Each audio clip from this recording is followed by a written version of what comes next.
Hello, how are you? I thought I would come back and start doing the weekly musings again.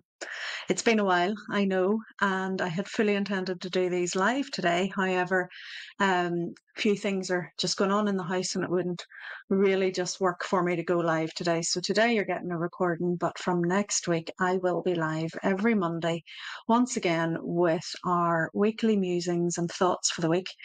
And I will then turn those into a blog for you, and also they'll be going up into the podcast as well. So we are back. Thank you for your patience during the break. I just decided it was time to get a little bit of a break. I had been putting out the Soul Food Nibbles podcast every week for a matter of weeks, and ended with a lovely uplifting interview with Barbara from Costa Rica as one of the last episodes on the pod. So if you haven't caught that, make sure you do. They'll all still be there, of course, and you can catch those anytime. I want to get back into chatting with you every week, and I want to bring some cards to you every week and some thoughts for the week as well. But remember as well, if you have an inspiring story or you would like to be featured and would like me to interview you, please do get in touch and we can make that happen. I do have some lovely guest experts lined up for the coming months, so there will be some dotted in and about, but I would love to feature you as well if you have a story you'd like to tell. So where are we this week? This week I decided to draw three cards for you, just from my Wiccan Tarot deck, Tarot of the Old Path. As you know, I am in the process of launching my tarot beginner's course, Unlock the Tarot, and we start next Tuesday night, the 4th of July. I can't wait. It's going to be such a great wee course. 8 weeks. I haven't taught it live for so long because I've been so busy, but I have 8 weeks in the diary where I'm available to actually be online with you live, and I'm so excited to take all the people who've signed up through it. There's still time to enroll, so make sure you do that if you haven't already. If you click into my profile, you will find on the cover page, there's a link that will take you straight to the page where you can sign up for the course if you want. It's going to be good fun because not only is it running live, but there's a full course dashboard. Can nearly speak. A full course dashboard where you can also access all the recordings and all the course materials, which means you get lifetime access to it.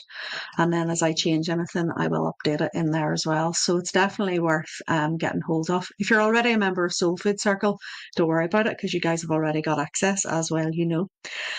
Also looking forward tonight in Soul Food Circle to our healing circle. It's going to be so lovely. And next week we have the fabulous Melissa Amos coming to do her angel workshop. So I'm so excited. I genuinely buzzing for that one. So what have we got this week in our cards? Well, it's a bit of a mixed bag, to be perfectly honest. The first card that's come up is the Five of Swords, followed by the Six of Rods, which is wands in a traditional deck. And then we have the Beauty and the Hope of the Star. So I'm quite glad to see the star because when the first card came out as the Five of Swords, I thought, oh, that's not a card that we want to start a Monday with. However, it is kind of appropriate that we do talk about the fact that not everything is always rosy. Um, the Five of Swords is a card about picking your battles. It may be a card where there's been disagreements or conflict or upset, where maybe things have been said that didn't need to be said. Maybe there have been moments where you kind of wish you could take something back. Also, perhaps you've had to stand your ground and you've had to actually defend yourself, and you're feeling a little battle worn and bruised as a result. It's one of those cards that kind of it's about having the victory, but is it a hollow victory? So I think what the card is saying to us this week is that as conflict maybe arises, if tempers flare, if things become heated as the week goes on, or if you're finding yourself under pressure, pick your battles. Okay. Be mindful about your communication. Think to yourself, do I want to heal with my words or do I want to harm with my words? It's about speaking your truth. It's about staying honest and open. It's also about doing the things that, are right, about carrying out the actions and the having the thoughts and the mindfulness that fit in with what is right for you. So it is very much a card, very, very much. You can see in the background, there's the jester with the horn sort of sounding the victory, and the little battle worn guy at the front. It also sort of speaks to me that make sure you're not letting other people pull your strings. Making sure that you're not letting, like, for example, this little court jester in the background, make sure you're not letting people, pull your chain and say, here, and forcing you into a reaction that maybe you would be better off not having. It's very easy sometimes when people do push our buttons or they start poking at us about things that we can lose our temper. So I would say this card is perhaps a warning for us just to be more mindful. For those of you who are Reiki attuned, make sure you're leaning into your principles just for today. I will not anger. I will not worry. I will be grateful. I will be honest. I will be kind.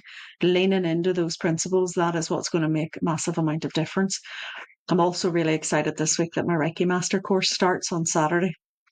And I've got a bunch of lovely people about to take their Reiki Master practitioners. So we've been doing a lot of revision in the course dashboard of, going back over the level 1 and the level 2 stuff. So I think that's been prevalent in my mind about remembering those principles. And if someone's trying to yank your chain here, you just be very mindful. Remember, you can't control how anyone else behaves or how anyone else responds to you. You can only control how you respond to other people. So even if you're being provoked and you're being picked at, stand your ground in a calm, controlled and measured way so that you feel good about yourself rather than allowing yourself to be pulled into other people's dramas and other people's arguments, perhaps. We have the Six of Rods then coming up as the second card in the reading for the week. Six of Rods, Six of Wands is a card about being recognised and moving forward with a sort of a victory type procession. I also sort of see it as a card that sort of reminds you to, again, be mindful. There's a mindfulness theme here about being mindful that you are not trampling on anybody on the way up. Okay, be gracious in your victory march. Remember those who've helped you reach out and help other people along the way. But the Six of Wands is very much about, being able to move forward, maybe after a period of unrest or discontent, maybe passing through the conflict and actually being able to hold your head up high. I think these two cards coming together are sort of reminding us that, yes, we be mindful about what we're saying and how we're engaging with people and how we're being, our emotional reactions to things. And this one is reminding us as well to continue to tap into our intuition, to continue to trust what we feel so we can move forward, knowing that we are doing so with an open heart and with clarity, rather than sort of just riding roughshod ahead and not really considering it. The Six of Wands is a more measured stepping ahead.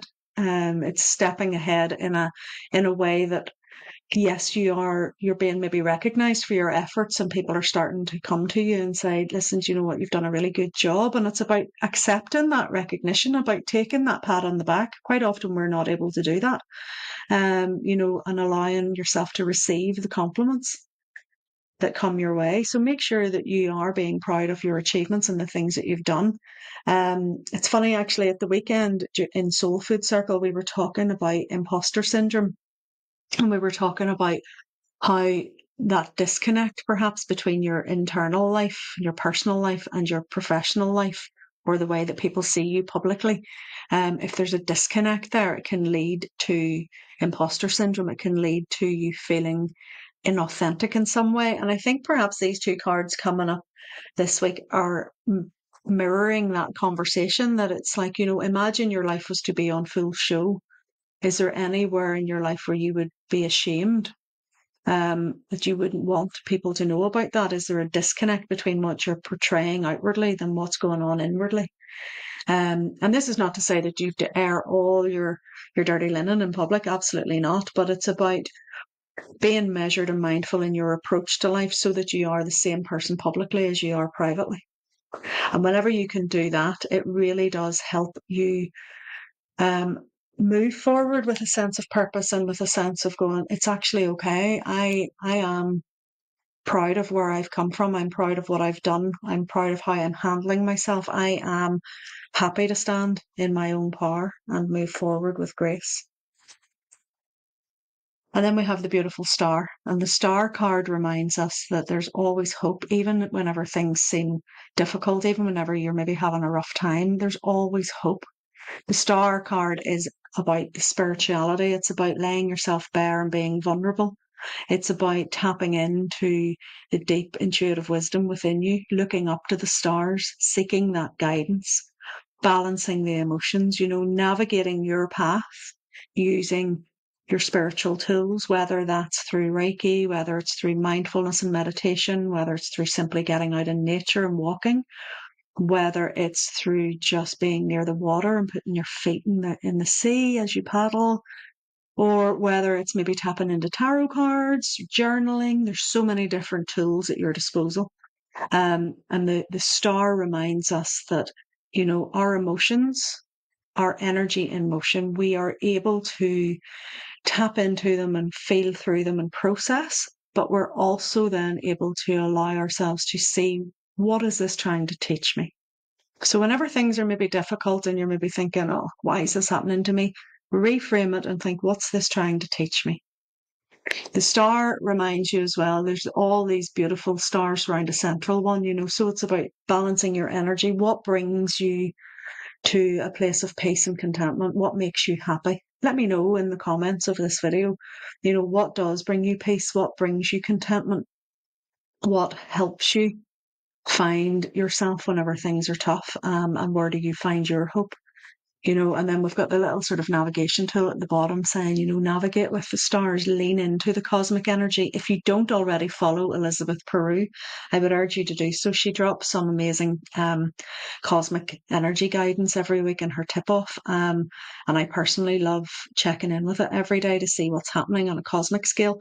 But this card in particular, particularly after the Five of Swords, where we're maybe having a few conflicts and having to pick our battles, and then we've got the Six of Rods, which is telling us very much to, accept the compliments, move forward with grace and poise, and be recognized for our efforts, and to, appreciate a job well done. So whenever you stand up, yourself, when things are going a little bit tough and you manage to hold yourself from a place of purpose and calm, and you're able to tap into that deep ocean of calm within yourself and respond rather than react, then you're tapping into the energy of this beautiful star. You're tapping into the spirituality, all the practice that you do, all your Reiki self-healing that you do, all your meditation that you do, all the journaling, all the way you live your life really then starts to help you filter that out, and that energy and that ripple effect moves out into the world around you. So that's the message in the cards for this week. Let me know in the comments if it resonates with you, if there is something you can take from these cards, and perhaps come back to this periodically through the week and update your comments as we go through, and let's start a conversation with this every week about how the cards perhaps are speaking to you, and let me know how they resonate with you. Personally, I can feel the resonance with them. There are times where you do have to pick your battles, and there are certainly times where you have to hold yourself to a certain standard in order to move ahead. But I very much love the star. And for me, the star is the guiding card here. It's the card that says, you can always look up. You can always see the bigger picture. Take a breath rather than getting embroiled and stuck in the nitty gritty. Look up, look to the stars, look to the beauty of the heavens. Be guided by your own spiritual nature. You are a powerful being. You have everything at your disposal that you need. So just tap into that. And I hope that you have a fabulous week. And I will speak to you all again next week when the weekly musings will be back, hopefully live. So make sure you are following me on my Facebook profile, and I will be there live every week from Monday onwards next week. And we will bring this back and we'll start really getting to know each other again and starting to tap into what makes you tick and see what the cards have to say every week for us. So let me know in the comments if you enjoyed, if you resonated, and let me know how you like to find your happiness and what guides you along the way. And I will speak to you all again next week. Have a fantastic week, whatever you're up to, and may you have all the blessings of the stars and Reiki and everything else that your heart desires this week as you go through the rest of the week.